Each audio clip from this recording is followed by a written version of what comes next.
We've got a dozen games on the NBA menu tonight, and we have a dynamic DraftKings duo here to help you build those DFS lineups. So Garion, Thorne, Matt Meiselman, good to see both you dudes. Real quick, Garion, what impressed you the most about Kyrie's 60-point performance? 87 DK fantasy points against Orlando last night. I mean, it's probably like the cliche answer, but as most of the world probably did, I had no inclination to watch a Brooklyn-Orlando game on a Tuesday night.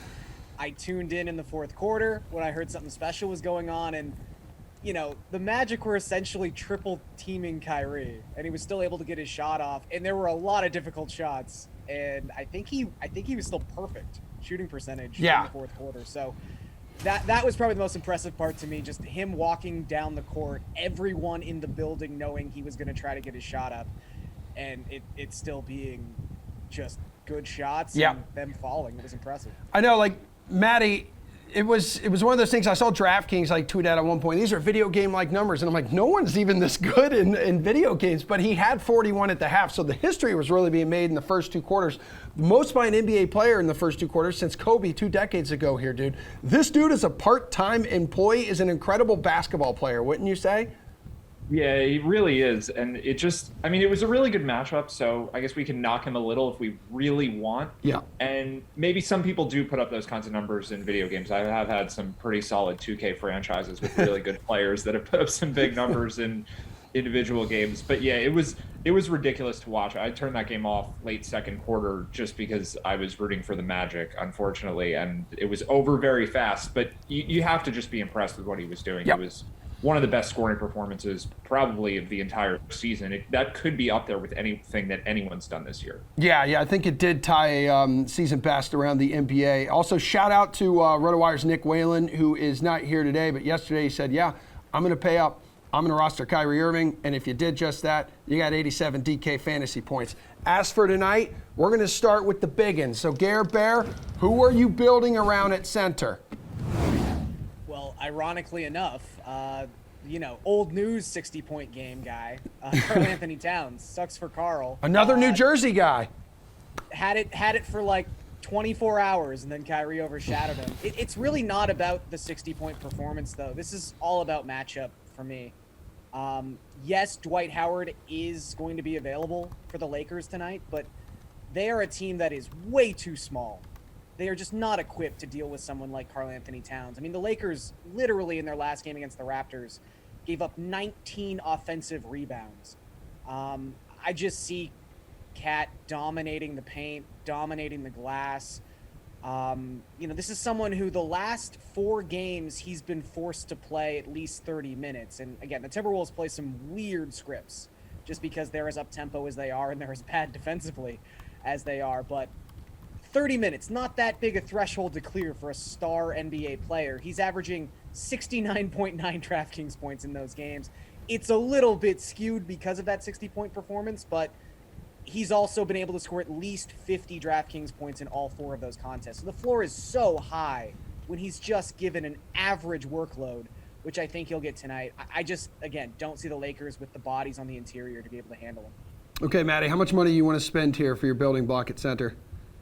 I think I want to spend a medium amount because I do think the chalky plays are going to be at both the high end and the low end. Paying up for Karl-Anthony Towns off his 60-point game, I think will be at least somewhat common. The reason he won't be overly popular is because Nikola Jokic is on this slate. You can play Giannis at center. You can play LeBron at center.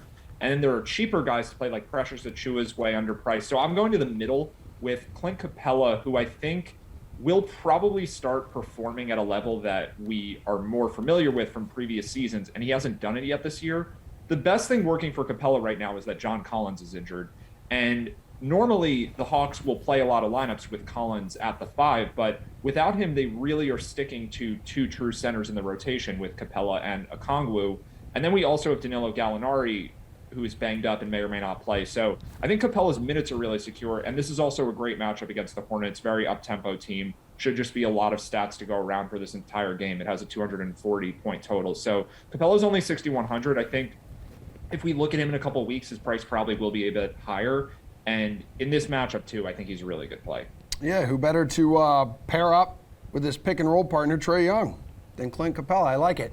All right, let's go to the forward department. Who is a forward worth building your lineup around, Matty? I'm going to stick with the same team, and this is really a lot of the same analysis with DeAndre Hunter at 4,800. So again, Collins is out, more for Hunter to do, and then I think if Gallinari's out, that's an even larger increase in Hunter's responsibility for the team. He's been playing a lot of minutes, and I think the big fantasy game just hasn't been there. And again, this is just such a strong spot for Atlanta against Charlotte. And to me, this slate sort of sets up as stars and scrubs, where a lot of the popular plays will be sub 4K and then also very expensive, especially if we get Shai Gilgeous-Alexander ruled out. A lot of these cheaper Oklahoma City players will become priorities above the 4, 5, and 6K range. So I think Hunter is probably relatively contrarian too. And I think that that's the case for really all of the Hawks tonight, despite this big total. So I'm really interested in this spot. Gary, which forward stands out to you? Yeah, I was going to mention DeAndre Hunter, so I'll pivot here to a guy who is more expensive. This is not a similar asset type on this slate, but I do think it's worth mentioning Julius Randle, who has been playing some of the best basketball of his season the past 2 weeks. Now, that's not the highest bar to clear in the world, considering the Knicks' 2021-2022 campaign, but you've got Randle with essentially a 35% usage rate and averaging 1.5 DraftKings points per minute across his last 4 games. Matchup against the Trailblazers tonight, which, obviously there are a lot of different outcomes. There are a lot of different ways this game could get out of control. Although I do think with Tibbs' track record of just running his starters into the ground and, the Knicks' track record of blowing giant leads, that I wouldn't worry too much about Randle's minutes load here. I think maybe you don't see the ceiling of a 38 or a 40-minute performance, but I still think he's going to play somewhere in the range of 30 to 34 minutes in this contest. And Portland's defense has just been absolutely atrocious the last 10 games. They're giving up over 120 opponent points per 100 possessions. So I just think this is a fantastic spot for Randle, who really seems like he is finding himself and is in a groove right now. So I'll ride with him. All right, Matty, a guard with building block potential here. You consider the Capella Trae Young stack? Yeah, I actually do think that's worth considering, but I don't want to go all 3 Hawks, so I'll just leave that one to the side. I do like it in theory, but I'll pay up for Luka Doncic for the guard spot. I think he might be a little less popular than LeBron and Giannis and possibly Towns. I'm not really sure how people are going to react to that 60-point game, but I do think more people are going to pay up at the forward and center spots because this is a slate that should have a lot of guard value plays. And Luka gets a really good matchup against the Nets, who are not a great defensive team right now. I think they really need Ben Simmons for that element. We talked about Kyrie Irving. I think their offense is fine. They don't need Ben Simmons to be good enough at offense to win a championship. But for defense, especially on a back-to-back, I do worry about them.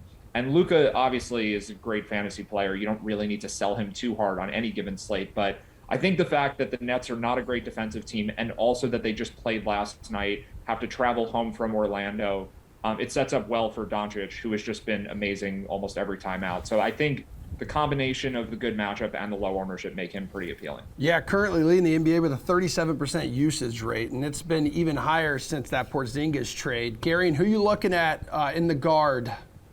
Yeah, Matt alluded to this situation earlier, but it is worth talking about. I think there's probably an 85 to 90% chance that Shai Gilgeous-Alexander does not play tonight. I think the Thunder have pretty much showed their hand the last season and a half when it comes to these injuries. I mean, we didn't see SGA at all in the second half of last season, and yes, there was some plantar fasciitis, but I think there's probably pretty good reason to think that it was not quite as bad as the team made it out to be.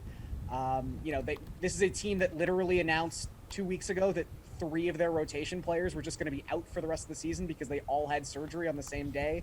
I think the Thunder know what they want to do, and if there's any reason at all to consider the future of the player, their franchise cornerstone, I think they probably play it pretty safe with SGA tonight. So we're probably going to see a situation where the Thunder don't have Giddey, they don't have SGA, they obviously don't have Lou Dort. So Trey Mann, who's a little above 5K, I think is going to be a really popular play. And he's probably going to be, quote-unquote, the lead guard for this team. But I think Theo Maledon is another name that is going to be popular, as Matt was talking about, because he's less than 4K. But, this is someone who's started the last 2 games for the Thunder, so I think his minutes load is pretty secure, even dependent on the script of this contest. But the matchup here is also really nice. I mean, the Spurs across their last 10 games are second in pace and have the 4th worst defensive rating in basketball across that span. So there aren't many talented offensive players left on the Thunder if Shai Gilgeous-Alexander isn't playing, but I still think because of the matchup, some of these scrub Thunder guys are going to be able to put up some big numbers. All right, before you guys take off, let's hit up the DK Sportsbook here. Matt, what's your favorite bet on the NBA board? I'm going to go with a team that just let me down in a big way the other night with the Utah Jazz, who got Rudy Gobert back and actually wound up being favored against the Bucks after opening as 2-point underdogs. The line moved 4 points from +2 to -2. They still ended up losing the game. But I think the Jazz are just way underperforming right now, and they are going to turn it around. This team has just been too good for too many years. That the roster is almost identical to what it's been. And I think maybe there's some reason to be concerned about Rudy Gobert's calf, but I think the team is in good shape. Like, there's nothing really fundamentally wrong with them. They've just faced some tough opponents and had some tough games. So with them healthy and with the Bulls, despite having Alex Caruso back, which I do think is a very big deal, the Bulls are banged up. I mean, DeMar DeRozan has to be wearing down a little bit. Zach LaVine has been dealing with a knee injury. Nikola Vucevic has ended up on the injury report a bunch of times and is playing through something. So I think the Bulls are a little bit hurt right now, and the Jazz are just a much better team. So I have no problem laying 6 points with them. I think this line should be a few points higher than that. All right, Garion. Yeah, I got worried for a second. I feel like sometimes Matt and I end up on the other side of games, and it always makes me a little just weary. I am in lockstep here. I think the Jazz -6 is the best bet on the board. For everything he just said about the Jazz, but also the Bulls in particular, this is just a team that time and time again has shown us they do not compete with, I don't know if you want to say very good teams or elite teams, but they are 1-7 ATS their past 8 games against teams with a winning percentage above 600, which is a category the Jazz very much fall into. The Bulls do not beat the best teams in the East and Western conferences. It just is the way it's been all season long. They've also been really bad on the road. They're 0-5 ATS their past 5 road games. They're 1-7 ATS overall in their past 8 games. While the Jazz, for all their struggles, for all their injury woes, et cetera, they are still boasting the 2nd best net rating in basketball at home. We know for the past half decade, the Jazz have just been one of the best ATS teams at home. So I'm going to continue with that trend, knowing that Chicago just has to prove it against a really good team.